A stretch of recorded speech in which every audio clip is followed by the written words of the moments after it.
الحمد لله رب العالمين، والصلاة والسلام على أطهر خلق الله أجمعين سيدنا محمد صلى الله عليه وسلم. طبتم وطاب لقاؤكم وتبوأتم من جنة الله منزلا. إذا رأى الرجل المتزوج أن الناقة تطارده في المنام علام أن زوجته تشك فيه وتغار عليه بكثرة في الحياة، والله أعلى وأعلم. أما إذا رأى الرجل أنه يشرب من لبن الناقة علام أن هذا الرجل سوف يشفى ويعافى من كل الأمراض التي كانت في بدنه، والله عز وجل أعلى وأعلم. إذا رأى الرجل أنه صعد على ظهر الناقة ثم سقط مرة أخرى علامة على تعطيل السفر له، والله أعلى وأعلم. إذا رأى الرجل أن الناقة دخلت بيتا مظلم علامة أنه سوف يسافر سفر ليس فيه منفعة ولا خير، والله أعلى وأعلم. أما إذا رأى الرجل أنه رقب فوق الناقة والناقة يعني مشيت به علامة اللي هو هيسافر سفر وينجح فيه، والله عز وجل أعلى وأعلم.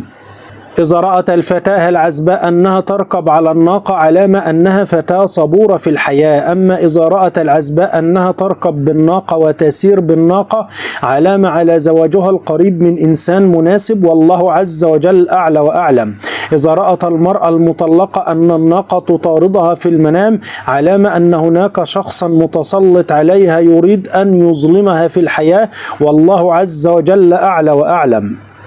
إذا رأى الرجل المتزوج أن الناقة تدخل على زوجته البيت علامة أن هذا الرجل يرمي المسؤولية كاملة على زوجته في هذا البيت، والله أعلى وأعلم. وعلامة أيضا أن زوجته هذه امرأة صبورة في الحياة، والله سبحانه وتعالى أعلى وأعلم. إذا رأت المرأة الحامل أنها ترقب الناقة علامة على قرب ولادتها ذرية صالحة، والله عز وجل أعلى وأعلم. إذا رأت المرأة الحامل أن الناقة تهجم عليها في المنام علامة على ضرر يحدث للجنين الأيام القادمة. أما إذا رأى الرجل في عمله أن الناقة تهجم عليه أثناء العمل علامة أن هناك أحد ما يريد أن يؤذيه في هذا العمل، والله عز وجل أعلى وأعلم. أما إذا رأى الرجل أنه في العمل وركب الناقة علامة على حصوله على مكافأة من هذا العمل أو ترقية قريبة في هذا العمل، والله سبحانه وتعالى أعلى وأعلم بهذه التفاسير.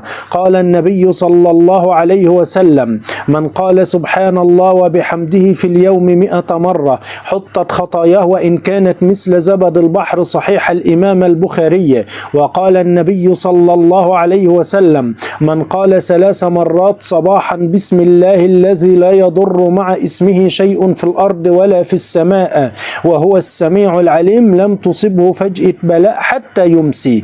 ومن قالها حين يمسي 3 مرات لم تصبه فجأة بلاء حتى يصبح.